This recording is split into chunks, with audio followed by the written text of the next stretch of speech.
Barada, une émission couleur jeune. Une émission des jeunes pour les jeunes, pour la culture de la non-violence, la citoyenneté et le développement, pour mes frères, pour mes soeurs, pour mes potes. Une émission des jeunes pour les jeunes, pour la culture de la non-violence, la citoyenneté et le développement, pour mes frères, pour mes soeurs, pour mes potes. Barada pour des jeunes, Barada avec les jeunes, Barada couleur jeune, émission couleur jeune, Barada. Ce programme est de Search for Common Ground avec l'appui de la Banque mondiale.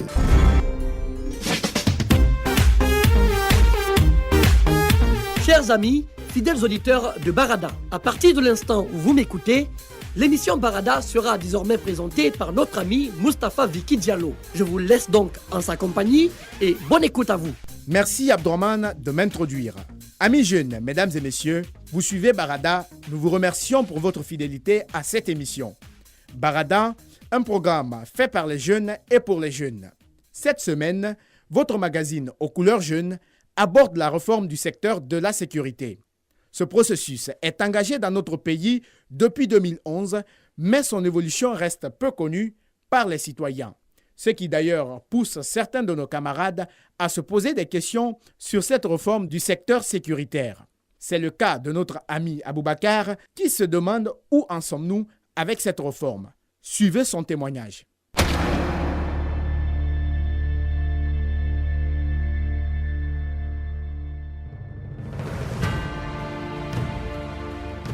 Salut, je m'appelle Aboubacar, je vis à Conakry.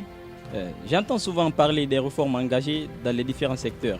C'est bien beau, car selon les dires, ces réformes nous permettront d'avoir de l'emploi, surtout nous les jeunes. Mais mon inquiétude se situe au niveau de la réforme du secteur de la sécurité. Lorsque les civils sont arrivés au pouvoir, le premier secteur réformé était celui de la défense.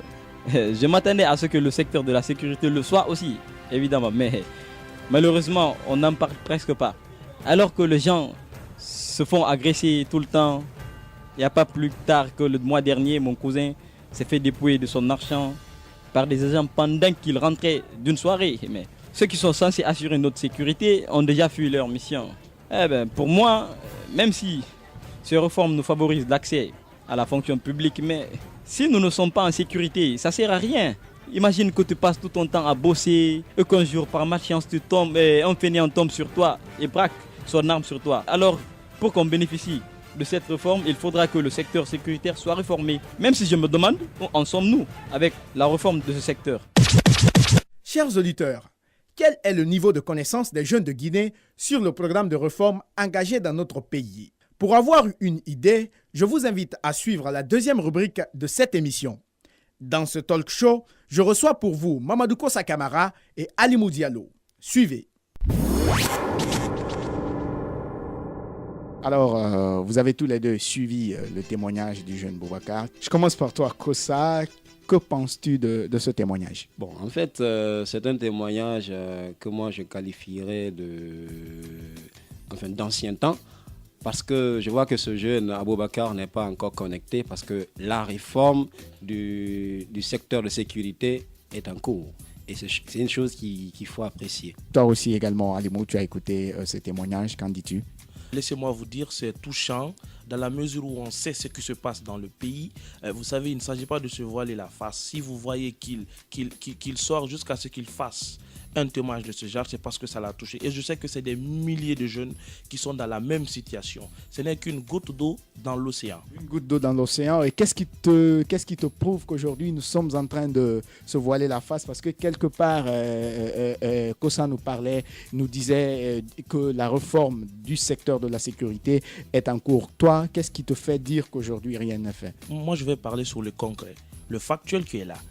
Quand cette république est venue, c'est-à-dire les civils sont venus au pouvoir, tout le monde a pensé que nous allons assister à un état de droit. Nous allons assister à des réformes partout et surtout le secteur de la sécurité. Chose qui n'a pas été faite dans la mesure où moi je me dis que quand mon ami me dit que c'est des réformes qui sont en cours, en 5 ans et quelques, vous parlez de réformes qui soient en cours, je ne suis pas tout à fait d'accord. Dans la mesure, en longueur de journée, des jeunes se font agresser. Et qu'on me parle de réformes, mais c'est absurde. Bon, voilà, Kossa a certainement un avis contraire à celui qu'Alimou avance tout à l'heure. Et Kossa, oui, nous t'écoutons. La réforme, à écouter Alimou, c'est comme si la réforme était une baguette magique, qu'on allait poser ça ici tout de suite et que voilà, tic, ça marche. La réforme, je rappelle ici une fois encore, elle doit être en cours, elle est perpétuelle. À chaque fois que... Alimou, nous allons laisser, Kossa, excuse-moi, Alimou, nous allons laisser Kossa arriver au bout de ses idées et derrière nous serons avec toi. Alimou a dit que, enfin, il n'y a pas de réforme en Guinée. Moi, je tombe des nues. Il y a des réformes où il vit. Peut-être qu'il vit au Canada ou bien il vit à Lubangui-Chari là-bas. Mais moi, je sais quand même qu'il y a des réformes ici. L'État a déployé de gros moyens pour acheter, d'accord, des gourdins, pour ne pas que la police répressionne, d'accord, avec la barbarie qu'il y avait avant. Maintenant, ce n'est plus le cas. La police, quand elle sort, c'est une police républicaine, d'accord, elle agit de façon républicaine et la police est formée et réformée. Les gens actuellement sont en train d'avoir des éducations civiques à l'intérieur de leur garnison. C'est ce que nous assistons. Et moi, je ne suis de ces Guinéens-là qui apprécient cette réforme parce que je suis en train de la vivre au quotidien. Voilà. Toi, tu vis la réforme au quotidien. Et Alimou, toi, quelque part, tu dis ne pas être d'accord avec Kossa parce que tu ne vois aucune réforme au niveau du secteur de la sécurité. Parce que j'ai envie de déverser cette colère à moi quand j'entends Kossa me dire que cette réforme n'est pas une baguette magique. Il me parle de réformes qui sont en cours. Je suis tout à fait d'accord. Quand on prend la police de la proximité qui a été mise en place, cela fait 3 ans maintenant, où elle en est? Quand elle me parle de répression pendant les manifestations, tout récemment, quand on achevait la campagne électorale, nous avons vu les heures qui ont eu lieu au niveau de Conakry, qu'ils me disent où était la police républicaine, qu'ils me disent que ces jeunes qui ont été tués. Et puis, j'ai même le rapport de Amnesty ici avec moi, qu'ils ont eu à publier la semaine passée. 3 jeunes qui ont été tués, c'est ce que vous appelez réforme, c'est ce que vous appelez même les militaires, quand ils étaient au niveau de la transition, nous n'avons pas assisté à ces tueries, nous n'avons pas assisté. Mais quand même, on a réformé le secteur de la défense, donc... Qu'ils me disent, c'est pas de mettre des officiers à la retraite qu'on appelle une réforme, ce n'est pas d'aller acheter des engins lourds comme ils disent, ce n'est pas d'aller... Qu'est-ce que toi, Alimou, tu appelles réforme? Qu'est-ce que moi j'appelle réforme? C'est le concret, le fait sur le terrain. Il ne s'agit pas de... Quand tu parles de concret, de quoi veux-tu parler exactement? Je veux parler que les forces de l'ordre et des forces de sécurité au niveau des ministères, qu'on leur donne des bons consignes, en sortant qu'on leur retire leurs armes. Et une fois sur le terrain, qu'ils se comportent comme une police ou bien une gendarmerie républicaine. Mon ami Kossa, je vais lui poser une question, qu'il me dise réellement quelle réforme, et avec des exemples à l'appui, que nous avons en Guinée, qu'ils me le disent. Parce qu'il y a beaucoup de réformes, Alimou. Sur ce point, on a beaucoup de réformes. On a le secteur, on a... nous avons beaucoup de réformes qui sont engagées, mais la question qui se pose aujourd'hui...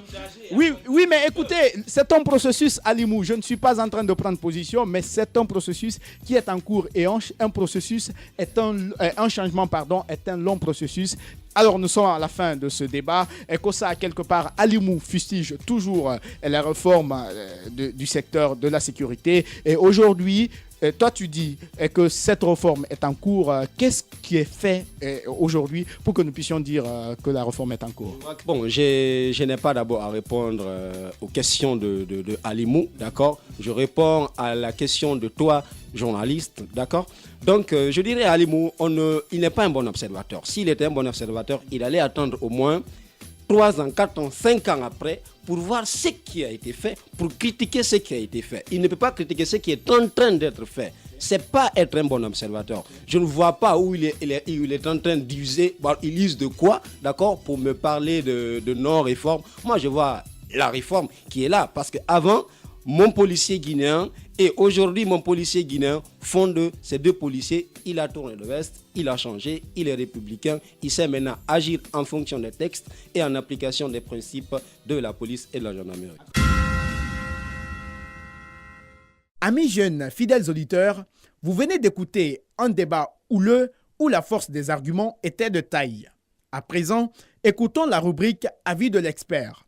Monsieur Diawara Aboubakar est notre invité du jour. Il est le point focal du prémat au sein du comité technique de suivi de réforme du secteur de sécurité.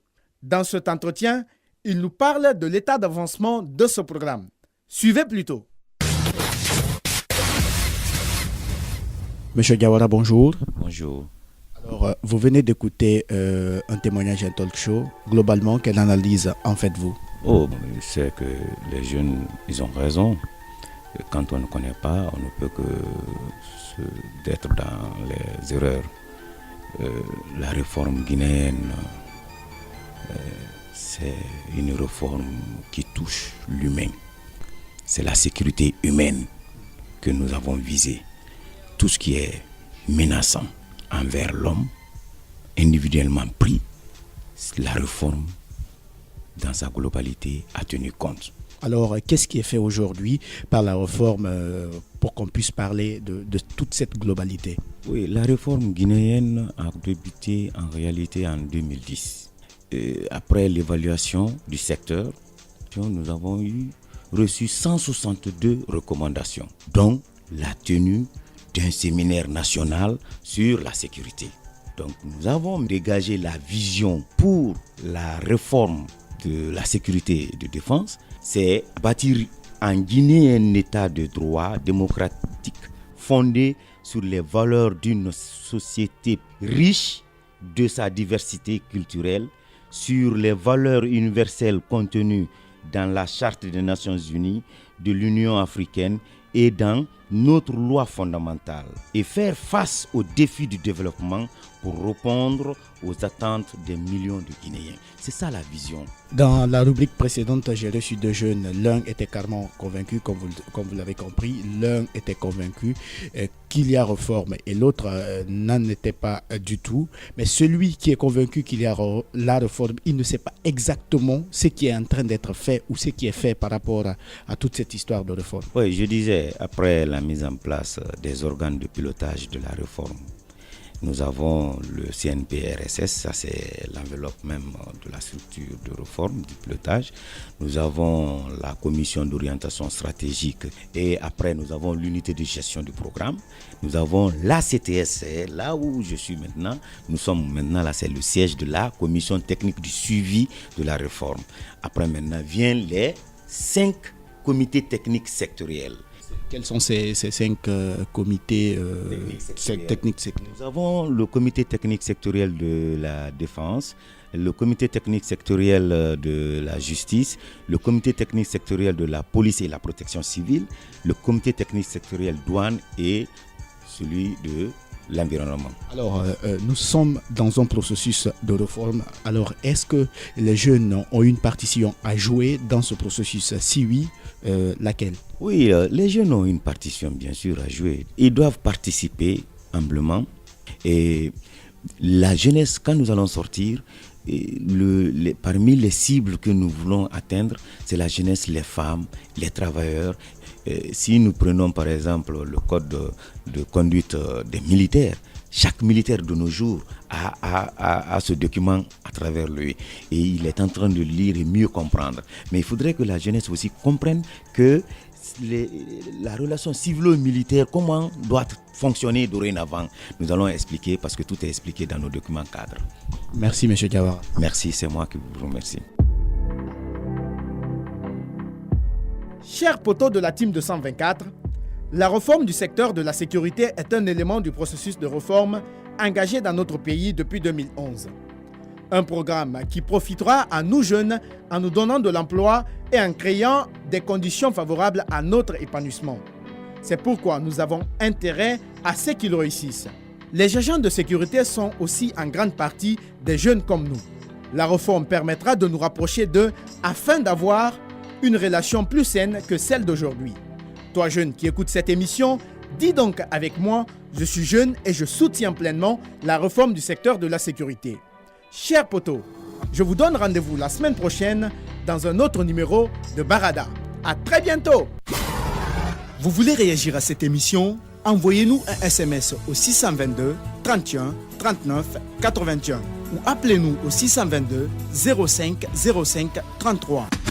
Vous pouvez également nous envoyer un mail sur guinea@sfcg.org ou nous suivre sur notre adresse Facebook Search for Common Ground Guinée.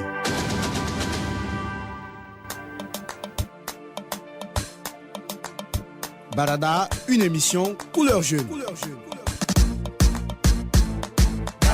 Une émission des jeunes pour les jeunes, pour la culture de la non-violence, la citoyenneté et le développement, pour mes frères, pour mes soeurs, pour mes potes. Une émission des jeunes pour les jeunes, pour la culture de la non-violence, la citoyenneté et le développement, pour mes frères, pour mes soeurs, pour mes potes. Barada pour des jeunes, Barada avec les jeunes, Barada couleur jeune, émission couleur jeune, Barada. Ce programme est de Search for Common Ground avec l'appui de la Banque mondiale.